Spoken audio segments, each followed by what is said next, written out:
नमस्कार। दूरदर्शन के सभी दर्शकों का हार्दिक स्वागत है, अभिनंदन है। किसी भी देश के लिए ये कहा जाता है कि यदि उस देश को आगे बढ़ना है तो उस देश की प्रज्ञा कैसी है, उस देश की मेधा कैसी है, उस देश की मनीषा किस दिशा में काम करती है, वहाँ किस प्रकार से लोगों में आपस में स्नेह प्रेम है और साथ ही साथ वहाँ समरसता, समता और समानता का स्तर क्या है, इन बातों पर भी निर्भर करता है कि वह देश कितना आगे बढ़ने वाला है। यदि कोई देश आपसी झगड़ों में, एक वर्ग से दूसरे वर्ग के झगड़ों में उलझा रहता है तो निश्चित रूप से ये कह सकते हैं कि वह उतना विकास नहीं कर पाता जितना विकास की सब एक साथ मिलकर एक मुखी होकर और देश को आगे ले जाने के लिए यदि आगे बढ़ते हैं तो निश्चित रूप से वह देश भी आगे बढ़ता है और वहाँ वातावरण भी खुशहाल होता है। हर एक देश काल परिस्थिति के अनुसार हम देखते हैं कि सामान्य रूप से अलग अलग लोगों के विचार अलग अलग रहते हैं, लेकिन कुछ महापुरुष ऐसे होते हैं जो पूरे समाज को संगठित करके और पूरे राष्ट्र को आगे बढ़ाने के लिए प्राणपण से जुटे रहते हैं, पूरा जीवन लगा देते हैं। उसके लिए उनकी कुछ शिक्षाएं होती हैं, उनके मार्गदर्शन पर देश का युवा चलता है तो निश्चित तौर पर स्थितियां बदलती हैं। ऐसे ही एक महामानव डॉक्टर भीमराव अंबेडकर, बाबा साहब डॉक्टर भीमराव अंबेडकर का इस देश को बहुत बड़ा योगदान है और देश ही नहीं, हम ये भी कह सकते हैं पूरी विश्व को, पूरी मानवता को अद्भुत संदेश बाबा साहब डॉक्टर भीमराव अंबेडकर का है। बाबा साहब डॉक्टर भीमराव अंबेडकर का जीवन और राष्ट्रवाद, इन विषयों पर चर्चा करने के लिए आज हमारे स्टूडियो में पधारे हैं श्रीमान BL बैरवा जी। बैरवा जी, आपका बहुत बहुत स्वागत है। BL Bairwa ji all India SC/ST railway employees association के राष्ट्रीय अध्यक्ष हैं और जाने माने चिंतक और विचारक हैं। बैरवा जी, सबसे पहले चर्चा आपसे ये करना चाहेंगे, बाबा साहब डॉक्टर भीमराव अंबेडकर के जीवन के विविध प्रसंगों पर सामान्यतः चर्चा होती रहती है। पिछले कुछ वर्षों से एक शब्द जो हम कह सकते हैं जन सामान्य में बहुत जोर शोर से चलता आया है और वो नाम है राष्ट्रवाद का। बाबा साहब अंबेडकर और राष्ट्रवाद, कहाँ तक सामंजस्य देख पाते हैं? देखिए, मेरा ऐसा मानना है कि यदि हम बाबा साहब की जब बात करते हैं तो जो राष्ट्रवाद शब्द है जी, इसकी अपने आप ही एक बड़ी व्याख्या हो जाती है जी। इसको दोनों ही चीज़ों को समय समय पर बहुत सीमित आंका गया है। बाबा साहब को भी बहुत सीमित आंका गया है।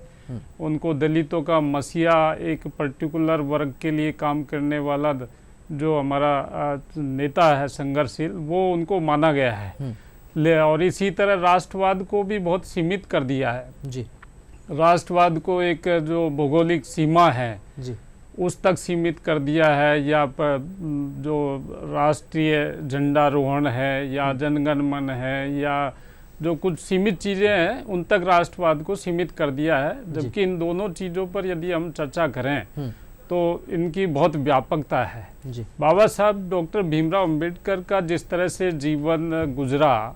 और उन्होंने जो कठिन परिस्थितियां झेली और देश के अंदर, समाज के अंदर जो असमानता और भेदभाव का माहौल देखा, उसको देखते हुए उनके मन में यहाँ जो लोग हैं जिनसे वो पीड़ित थे, एक द्वेष भाव उनके मन में पैदा होना चाहिए था कायदे से। लेकिन ऐसा उनके जीवन में कभी नहीं हुआ, बल्कि उन्होंने उसको एक सबक के रूप में लिया और एक राष्ट्र की उन्नति में इन चीज़ों को दूर करने के रूप में उन्होंने लिया और पूरा की पूरा जीवन उन्होंने इसके लिए समर्पित कर दिया जी। बाबा साहब डॉक्टर भीमराव अंबेडकर के बारे में जैसे मैंने कहा कि दलितों का मसीहा कहा जाता है, ये बिल्कुल गलत होगा, बल्कि बहुत उनके साथ में एक तरह से उनका अपमान होगा ही।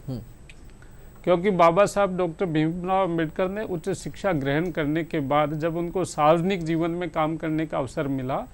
तो उन्होंने राष्ट्र को सर्वोपरि रखा और उनका चिंतन और मंथन इस बात के लिए था कि किस तरह से हमारा जो पूरा देश है जी, एक राष्ट्र के रूप में एक साथ आगे चल करके आगे बढ़ सके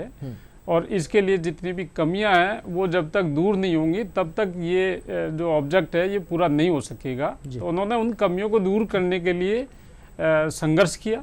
और अंततः वो उसमें काफ़ी हद तक कामयाब भी हुए। तो बाबा साहब डॉक्टर भीमराव अंबेडकर ने जिन मुद्दों को लेकर संघर्ष किया उसमें वो कामयाब भी रहे, और साथ ही BL बैरवा जी का ये भी कहना है कि जो लोग बाबा साहब डॉक्टर भीमराव अंबेडकर को केवल दलितों का मसीहा कहते हैं, वे कहीं ना कहीं बाबा साहब के व्यक्तित्व को छोटा करने का काम करते हैं। क्योंकि बाबा साहब डॉक्टर भीमराव अंबेडकर ने जिस प्रकार का चिंतन दिया, जिस प्रकार का विचार दिया, उसमें केवल एक वर्ग के कल्याण की बात नहीं है, उसमें समग्र व्यक्तित्व, समग्र समाज के कल्याण की उन्होंने बात की है। उन्होंने विभिन्न प्रकार के जो प्रावधान किए संविधान में, या कहिए कि जब वो सरकार में रहते हुए जिस प्रकार के कानून उन्होंने बनवाए, उन कानूनों से भी केवल एक वर्ग का हित नहीं हो रहा था, उनसे समग्र समाज का हित हो रहा था। और बाबा साहब के मन में भी ये बात स्पष्ट थी कि केवल एक वर्ग का चिंतन नहीं, चिंतन सर्वव्यापी होना चाहिए और कल्याण सबका होना चाहिए, इस प्रकार का विचार था। लेकिन जो लोग केवल एक वर्ग से बांधकर देखते हैं बाबा साहब को, वे कहीं ना कहीं उनके व्यक्तित्व को,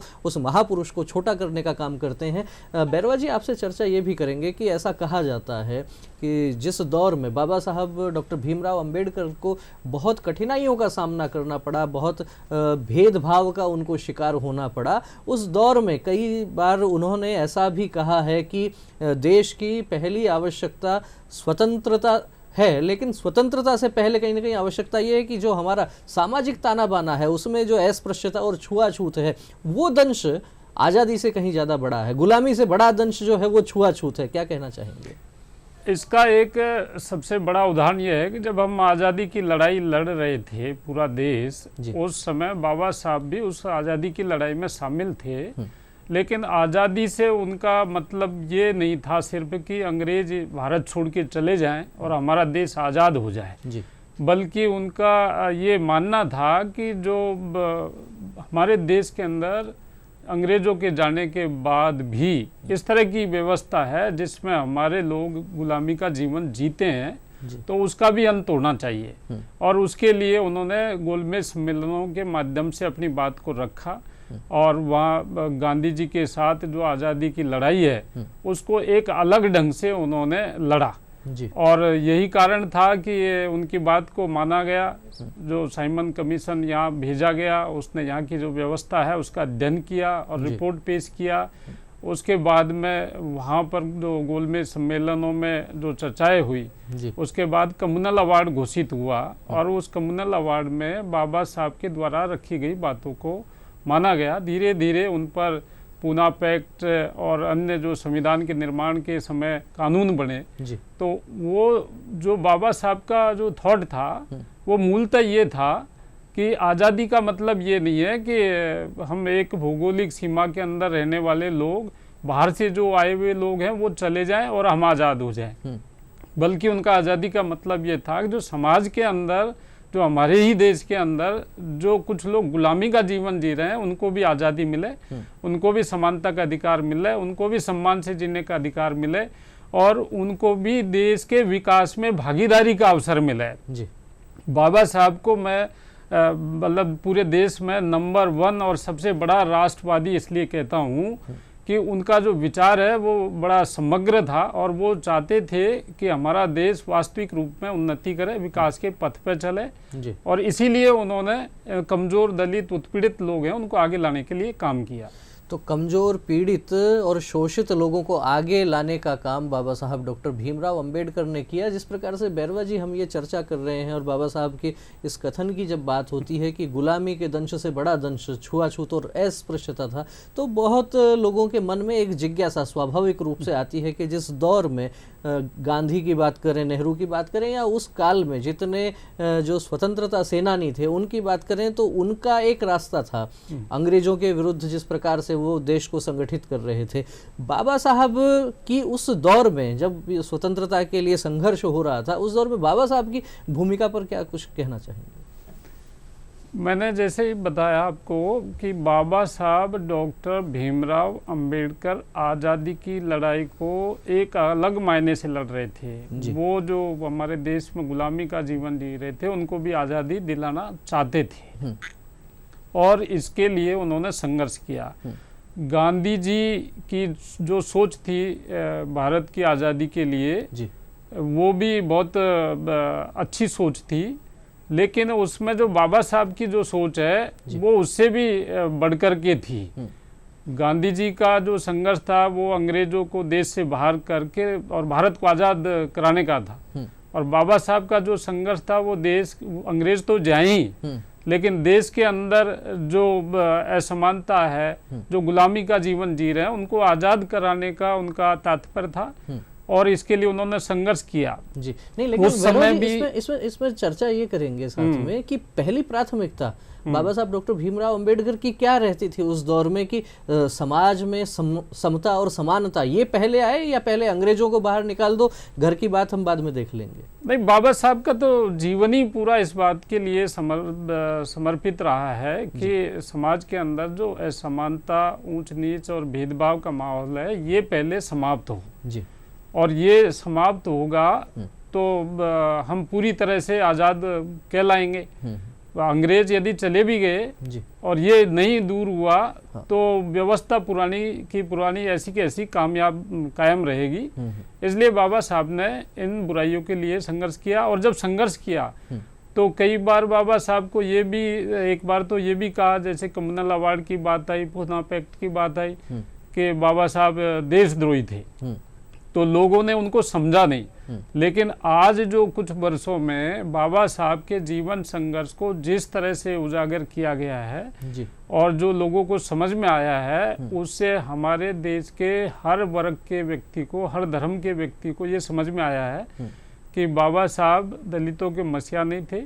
बल्कि वो पूरे देश के मसीहा थे, और उनकी जो सोच है वो व्यापक थी, और वो एक अच्छे राष्ट्रवादी थे जी। वो राष्ट्र की उन्नति को सर्वोपरि प्राथमिकता देते थे, और उन्होंने अपने कई जगह कहा भी है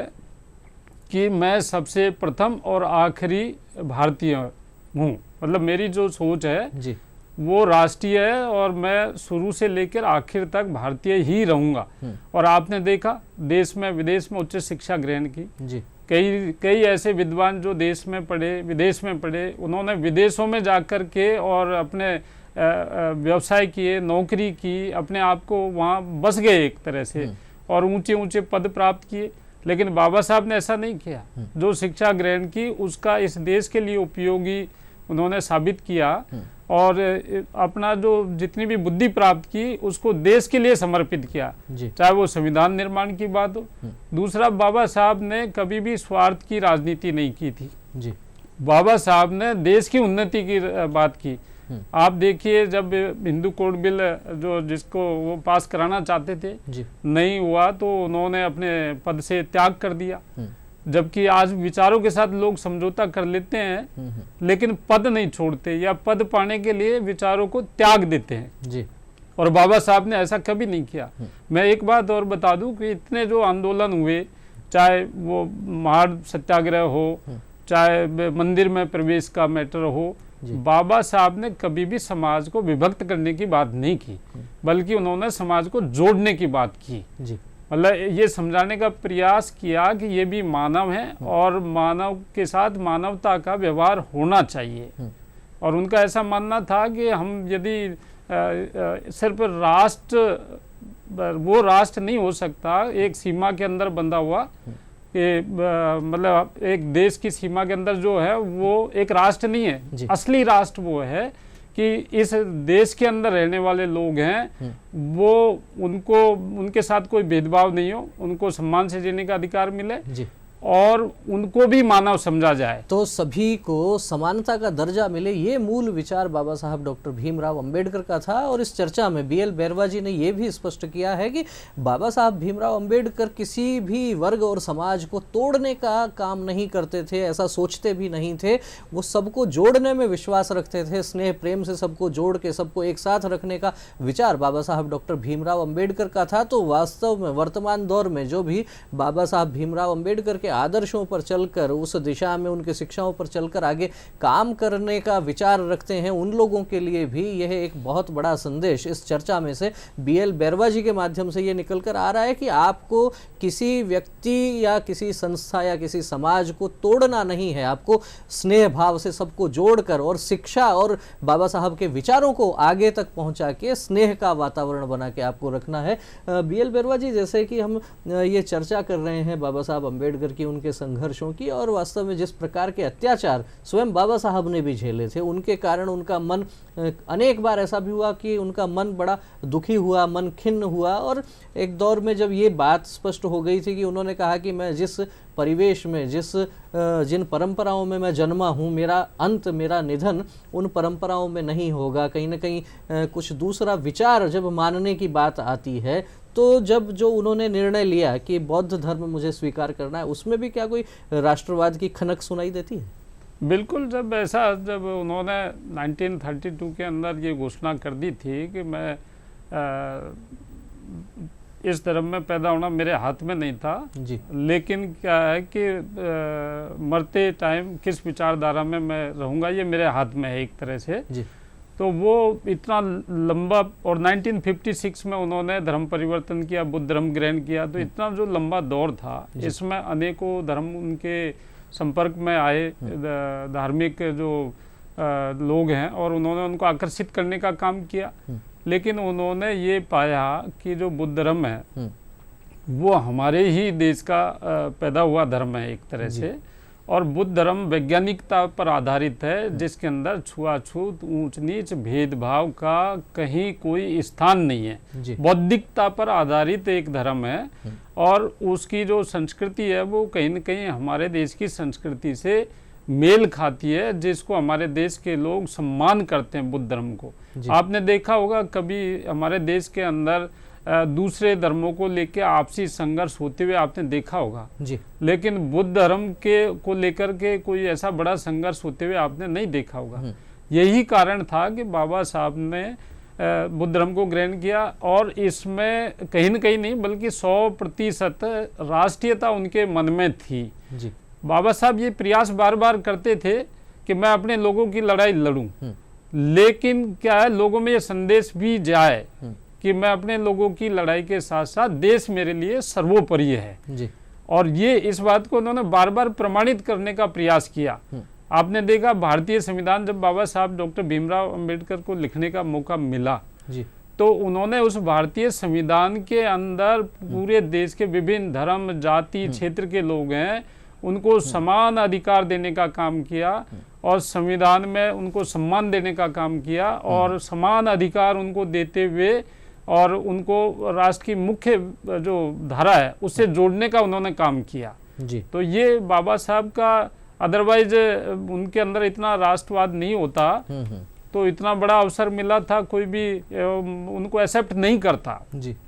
तो यही कारण है कि बाबा साहब को आज देश सम्मान के साथ देखता है। तो बाबा साहब को देश सम्मान के साथ देखता है, उन्हें नमन करता है, श्रद्धांजलि अर्पित करता है, उनके व्यक्तित्व के कारण, उनके कृतित्व के कारण। और जिस प्रकार से ये बैरवा जी ने भी ये विषय रखा कि जब उन्होंने अपना मत परिवर्तन करने का मानस बनाया तो उनसे अनेक मतावलंबियों ने संपर्क भी किया, उन्हें प्रलोभन भी दिए होंगे, उनसे चर्चा भी हुई होगी, लेकिन उस सब में से भी बाबा साहब भीमराव अंबेडकर के मन मस्तिष्क में ये विचार दृढ़ था कि मुझे उसी मत में जाना है जिस मत की जड़ें भारत की भूमि में हैं, जिस मत की हम कह सकते हैं कि भारत की माटी में जिसकी सुगंध रची बसी है, ऐसे मत में ही जाना है। किसी ऐसे मत की ओर मुझे नहीं जाना जिसकी जड़ें बाहर, देश के बाहर हों, विदेशों में हों, जिनकी आस्थाएं देश के बाहर हों, उस मत में नहीं जाना है। तो वास्तव में अपने आप में ये कहा जा सकता है कि ये जो निर्णय बाबा साहब डॉक्टर भीमराव अंबेडकर का था, ये भी लोगों का पथ प्रदर्शित करता रहेगा सदियों तक। इस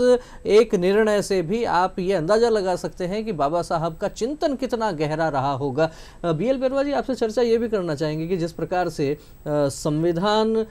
निर्माण के लिए जो प्रारूप समिति बनी, उस प्रारूप समिति का अध्यक्ष बाबा साहब भीमराव अंबेडकर को बनाया गया, संविधान का जो निर्माण हुआ उसमें एक बहुत बड़ी भूमिका बाबा साहब की रही। संविधान में भी क्या उनके राष्ट्रवाद का विचार कहीं परिलक्षित होता है?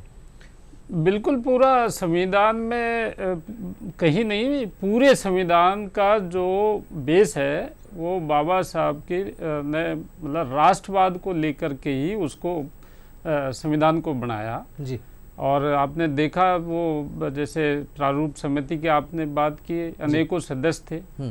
और अलग अलग क्षेत्र से मतलब ज्ञान रखने वाले लोग थे, लेकिन कोई समय नहीं दे रहा था, कोई एक्सपायर्ड हो गया, कोई विदेश चला गया था और वो अकेले उनके ऊपर जिम्मेदारी आ गई और उस जिम्मेदारी को उन्होंने वजन के बर्डन के रूप में नहीं लिया बल्कि एक अवसर के रूप में उन्होंने उसको लिया। और संविधान के अंदर आप उसका प्रियम्बल आप पढ़ें जो हमारे संविधान का वो जो पूरे संविधान का सार है उसके अंदर भी ये परिलक्षित होता है कि हमारा जो संविधान है पूरी तरह से राष्ट्रवाद के लिए समर्पित है। बाबा साहब के जो विचार है वो उसमें परिलक्षित होती है हमारे संविधान के अंदर जी। दूसरा, इसको मैं थोड़ा सा और व्याख्या करना चाहूँगा कि जब बाबा साहब के बारे में हम बात करते हैं तो एक व्यक्ति जो गरीब परिवार में पैदा होता है, संघर्ष करके उच्च शिक्षा ग्रहण करता है और फिर जब सार्वजनिक जीवन में आता है, सरकारी पदों पर काम करने का अवसर मिलता है, तो आपने ऐसा कोई इंसान नहीं देखा होगा जो अनेकों क्षेत्र में मतलब इतनी जानकारी रखता हो जी। बाबा साहब अच्छे वकील थे, अच्छे प्रोफेसर थे जी। अच्छे समाजशास्त्री थे, अच्छे अर्थशास्त्री थे और उन्होंने अर्थशास्त्र के बारे में अनेकों बुक्स भी लिखी हैं और जो सुझाव उस समय दिए वो आज उनको हमने फॉलो किया है जी। आपका जो जितने भी ये डैम बनाए गए जी, ये बाबा साहब की सोच थी। आपका जो द रूपी जो बुक उन्होंने जो लिखा वो बाबा साहब की सोच थी जी। जो हमारा रिजर्व बैंक का गठन हुआ वो बाबा साहब की सोच थी। तो ऐसे अनेकों जो लेबर जो है उसके लिए श्रम कानून बनाए वो बाबा साहब के बनाए हुए कानून थे। महिलाओं के लिए जो उन्होंने कानून बनाना चाहा पूरा बिल वो नहीं हुआ, लेकिन धीरे धीरे जो उन्होंने तैयार किया वो हमारे देश में लागू हुआ। तो ये कह सकते हैं कि वास्तव में बाबा साहब की जो सोच थी वो राष्ट्र को आगे ले जाने के लिए कितनी गहरी सोच उनकी रही होगी। उस दौर में भी उन्होंने जो विचार किए और वो आगे की सरकारों ने जिस प्रकार से जो भी काम किया उनमें भी कहीं ना कहीं बाबा साहब डॉक्टर भीमराव अंबेडकर का चिंतन प्रभावी रहा है। एक चर्चा आपसे ये भी करना चाहेंगे बैरवा जी की जिस प्रकार से समाज में बाबा साहब भीमराव अंबेडकर को लेकर अलग अलग लोग अलग अलग संस्थाएं काम करती हैं, उन संस्थाओं के काम करने के तरीके यदि हम देखते हैं, उनके कार्यक्रम यदि हम देखते हैं तो कई बार ऐसा कर दिया जाता है कि बाबा साहब का नाम लेके और देश के जो अन्य आस्था के केंद्र हैं उन पर आघात करने का जो लोग काम करते हैं उनके लिए क्या कहना चाहिए? मेरा इस अवसर पर ये कहना है कि जो ये आप सही कह रहे हैं कि जो बाबा साहब डॉक्टर भीमराव अंबेडकर जी ने जो संघर्ष करके जो हमें मार्गदर्शन कराया जी, जो हम लोग जो उनके नाम से संस्थाएं चलाते हैं, सामाजिक संगठन हैं,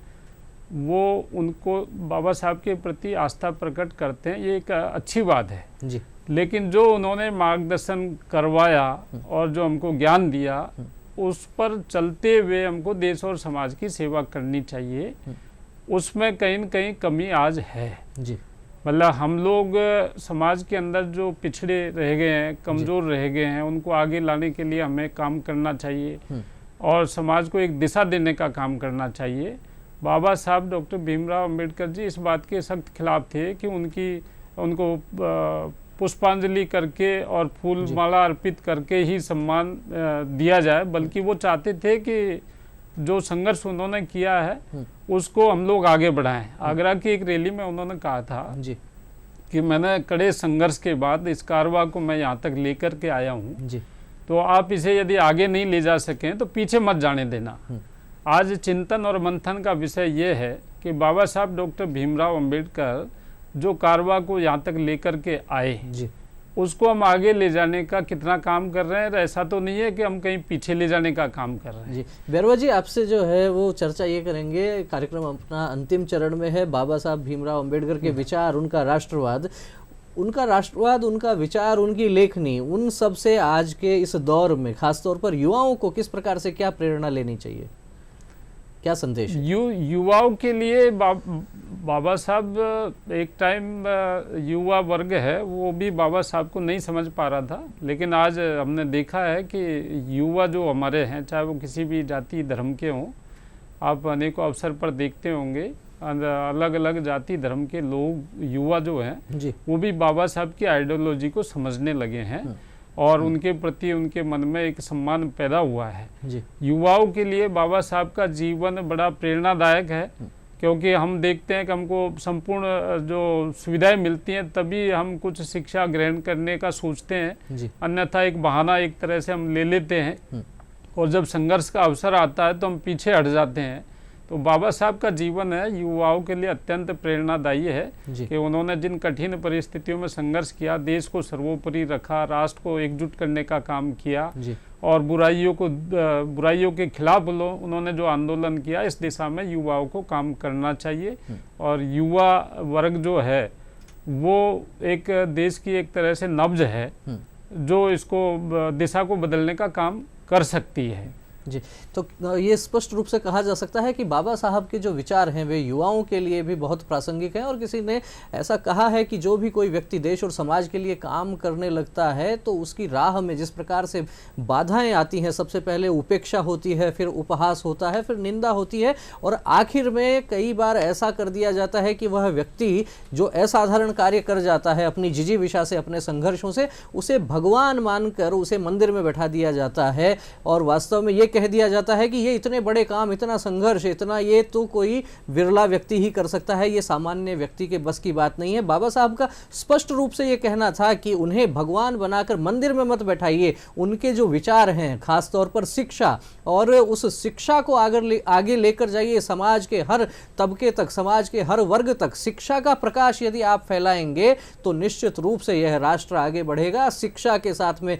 स्नेह बढ़ा के रखिए। और जिस प्रकार से बाबा साहब भीमराव अंबेडकर का जीवन संघर्षों का जीवन रहा, लेकिन उनसे वो टूटे नहीं, उनसे झुके नहीं, तो उनके संदर्भ में भी ये कहा जा सकता है कि मैं उस माटी का वृक्ष नहीं जिसको नदियों ने सींचा है, बंजर माटी से लड़कर मैंने मृत्यु से जीवन खींचा है, मैं पत्थर पर लिखी इबारत हूं, शीशे से कब तक तोड़ोगे, मिटने वाला मैं नाम नहीं, तुम कब तक मुझको रोकोगे। बाबा साहब भीमराव अंबेडकर के विचार कभी रुकने वाले नहीं है, वे निरंतर समाज में प्रवाहित होते रहेंगे। बाबा साहब के विचार निरंतर आगे बढ़ते रहेंगे और पूरी मानवता की सुख के लिए, मानवता के कल्याण के लिए जो विचार बाबा साहब ने दिया, वहां ये शिक्षा भी मिलती है कि उन्हें एक छोटे दायरे में मत बांधिए। एक बहुत बड़े महामानव बाबा साहब डॉक्टर भीमराव अंबेडकर को हम नमन करते हैं, उन्हें श्रद्धांजलि अर्पित करते हैं। और BL बैरवा जी, आपने बाबा साहब के विचारों पर बहुत ही अच्छे से, गहराई से आपने प्रकाश डाला, बहुत सरलता से, रोचकता से आपने विषय रखा। आप हमारे स्टूडियो में पधारे, आपका बहुत बहुत धन्यवाद।